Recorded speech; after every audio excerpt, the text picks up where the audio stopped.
All right, welcome back. In from the field, on the desk, going to talk with Speaker Pro Temp Tanner Magee. He's with us now. Mr. Speaker, good to see you again. Great for having me back on again. Thank you. And I tell you, we come on, we stir it up for good reasons. And I was out in the field today in La Rose, and I asked Mr. Barrios, Jade Barrios, he had got hit pretty good by the storm, and I saw what looked like a FEMA trailer. And I said, wow, you got your FEMA trailer? He said, no, I got this through my own insurance company. And it wasn't one of these big insurance companies. It was one I never heard of. And he said, yeah, they provided me with the trailer. And I was like, wow. So I guess it leads me to my question with you. Where are we now in this area with the storm? Are we getting trailers, and what are the numbers like? We are moving at a snail's pace as far as getting trailers in. We've not received our first FEMA trailer yet in Terrebonne Parish. 2 FEMA trailers were delivered to St. John Parish last week. The state program, which I think we talked about last time, Martin, it's a little bit different. FEMA is paying for it. Right. State's funding them. They've got, as of last Friday, they had 29 people in trailers. Now, they're stacked up at the Civic Center now. I mean, they're bringing them every day. It's transitioning them from the Civic Center into people's houses is kind of where it's bogging down at. But hopefully this week sees more progress than last week did, and hopefully they've learned some lessons from last week and they refine the process. But it hasn't been fast enough, that's for sure. You know, it still baffles me. I think it baffles every elected official. That's the point of frustration, I think, with all of them. It's like, we know we're going to have these storms. Does this happen across the country with earthquakes, with fires, does everybody go through this, or is this sort of isolated to Louisiana and hurricanes? It's not, actually. And one of the things I've learned is because I've had the opportunity to speak to the Washington Post, the New York Times. In fact, there was a girl at Washington Post, when I spoke to her, she was leaving a FEMA trailer park in California from the wildfires last year. And everything I told her on the phone, she said mimic exactly what California went through as far as their problems. But that doesn't make me feel any better. I mean, being bad for everybody doesn't. Right. It seems like we should be able to learn these lessons and fix it. And that way, why we're not learning any lessons from California to bring to Louisiana? Why are we going through the same issues over and over and over again?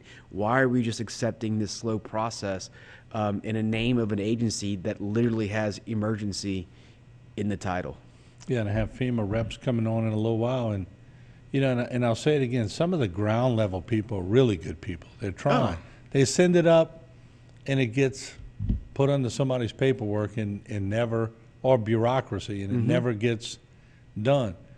Their intentions are good. I talk to them a lot, and their heart's in the right place, but once it gets up the chain, boom, it dissolves. Oh, absolutely. I mean, I keep getting new, I joke, I keep getting new FEMA liaisons, people that are supposed to talk to me and answer any questions I have, or if I give them a problem, to solve it. They keep giving me new ones, and all of them are really great and nice people, hearts in the right place, as you said, Martin. But, you know, part of the problem is they switch them out on me. I get a good one I like, and then he's moved on somewhere else. And, you know, it's a total bureaucracy, and I think the people at the top just don't have any real appreciation for what's happening on the ground. Where do we go as a state? Because as a state, you said it on the last show, you can do so much as a state. The federal government's got to come in. But it's almost like y'all are providing things and hoping that the federal government pays you back. That's a large gamble. Yeah, it's scary because it's a lot of money. I mean, you know, one of the things that's happened in Lake Charles is they haven't been reimbursed. Now, they know they're going to be reimbursed, but, you know, you're out $90 million for a municipality. That's not nothing that you can just overcome. Money does not work that way. It really impacts your bottom line, and the same thing happens across the state level. State's still waiting to be reimbursed for Katrina expenses. Parish government's still waiting to be reimbursed from Katrina. You're adding more storms on top of that. You know eventually this money's going to come, but doesn't mean it doesn't create a cash crunch for you in the short term. It could be problematic. And then FEMA can even come back and take money back from you that they've already given you. So that's part of the process, and part of the reason why it gets slowed down is because we want to do everything. Our state bureaucracy wants to do everything to make sure they get reimbursed, and they're afraid that if they don't cross this T, dot that I, that they're not going to get the reimbursement check later. So I think a lot of time that becomes a roadblock towards meaningful help and assistance because they're more concerned about not being reimbursed later than they are about getting the assistance to the people on the ground right now. Yeah, I have about a minute left. Let me just close with this part, and we'll come back and talk business. There were a lot of families that were denied meals in Terrebonne Parish. I know a couple of council people really got hot under the collar, made some calls. Parish president made some calls. And I'm like, how can anybody be denied after a disaster just because they didn't answer maybe the right question or whatever? I would think we're not at that point. No, I mean, that's what I said. I had the same conversation with GOSEP. That's the state agency that terminated the food, which you're talking about last weekend. And I don't understand. I was like, well, I'm sure everybody who's coming there for a meal needs it. Like, there's nobody in Montague that doesn't need it right now. I mean, it's a good service. Why would you stop it? And then I got which is always the bureaucratic response. Well, we're talking to officials. There's been a miscommunication, blah, blah, blah, blah. And you kind of get this, 8 miles of it's the other person. And then I was like, well, no, I actually just spoke to Gordy Dove about 5 minutes ago about this issue. And he 100% wants those meals done. So I know that what you're telling me is not correct right now. Right. And Gordy was hot under the collar, and so was Steve Trosclair. Oh, all of them. I mean, my phone blew up with like 40 phone calls in about 10 seconds. Well, I'm glad y'all got it back going because people need to eat, and they need, it's a confidence thing too for them too. They need to know they can be fed if they need to. Absolutely. And a lot of people are just doing the best they can under the circumstances. Let's get to some of the state's business because, believe it or not, we still have a state of Louisiana trying to do business and trying to make it through with, seems like a better, healthy budget this year. It looks like pretty good outlook, but you got to get back to business at one point. Absolutely. The state is looking after we do all the statutory things that we have to do with the money that when we have a surplus. We're looking to have about $450 million extra to spend going into next fiscal year of true surplus dollars. I think one of the things we need to be careful of, Martin, is last time we were in the situation was right after Katrina. Mm-hmm. And it's a lot of federal dollars. It's a lot of reconstruction that's pumping up the economy, making it appear better than what it is. And so we need to make sure that we don't use that money, in my opinion, on reoccurring expenses, because what happens is your budget gets bigger that way, and then a couple years down the road, when that money's not coming in anymore, you're left with a fiscal cliff. That's exactly what happened after Katrina and a couple years ago when we came in with a $2 billion.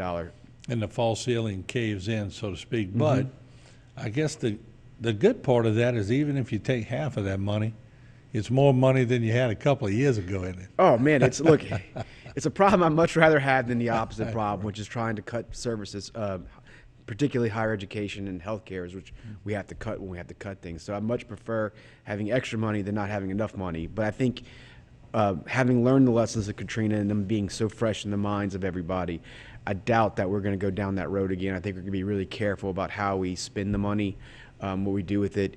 One of the things we did 5 years ago is we created a trust fund, and we didn't put any money in it because we didn't have any money to put in it, but we created it.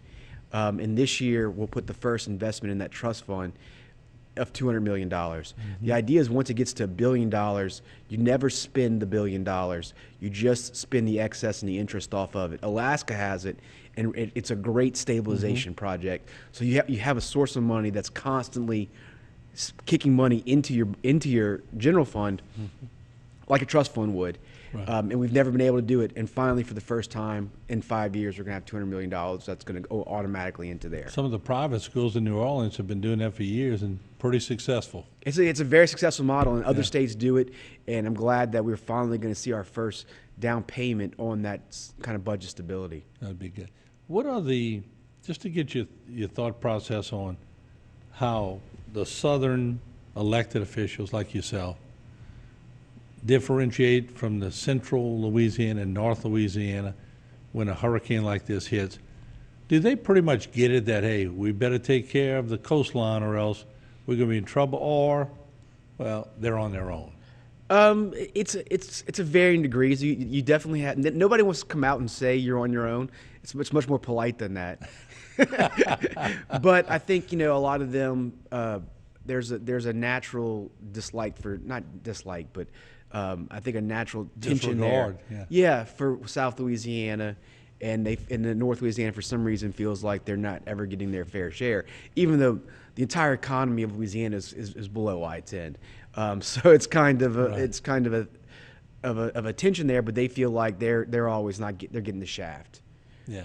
And how do you juggle that? Because you're in a big leadership role in Baton Rouge, but of course you're elected by people in the South to go out there and scream and holler and do your thing. So it's probably a tough situation for you. I guess you gotta educate, don't you? You do, and one of the difficulties we have is we're trying to build out what we call capacity projects, Martin, which is those kind of infrastructure projects that create capacity in Louisiana, that alleviates traffic, that does all the things with the economic engine.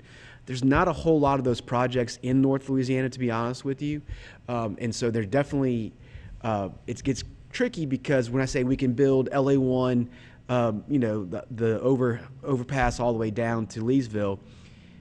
When we talk about that project, that's one of those capacity projects that's a huge economic driver for the state. There's none in like that in North Louisiana. And so those legislators get kind of testy because they can't bring a project of that magnitude back home. And so the only thing we can really do is say, well, look, we can have a rural bridge and road program. That's not nearly the sexy sell that, LA1 is. Mm-hmm. And so they definitely have some, a state senator lost an election on that last term because they felt like North Louisiana felt like he didn't deliver, even though they had equal amount of money for the rural road and bridge program in the infrastructure package. It didn't have a project listed, and so he got beat up by his opponent and wound up costing him his election. Final question with about 90 seconds left. Maybe the most important question I'm going to ask you, because people come up to me daily and say, what's the economy going to be like this year? I said, I think we're going to have a boom. Every time post-storm, there's a boom. Now, you made a good point. Could be a false economy. Mm-hmm. Got to wait and see. But I think we're going to have a boom. Cars are going to start selling. You hear the roofers on the roof right now fixing roofs. Money's going to circulate. How long, we don't know. That's the question. And I think one of the big things we need to do is work on diversity. If we have a boom coming, let's hold back and try and find other projects that we can build our capacity into other industries. Whether it's using our shipyards to build research vessels for the Coast Guard or for NOAA. There's other things we can do, and we should use this opportunity if we do have a boom cycle to create some diversity off of what we already do well. All right. Once again, Tanner Magee, Speaker Pro Tem, thank you. Always welcome. Doing a great job, and we're going to take a short break. We'll come back. A lot more here on Bayou Time. Don't go away.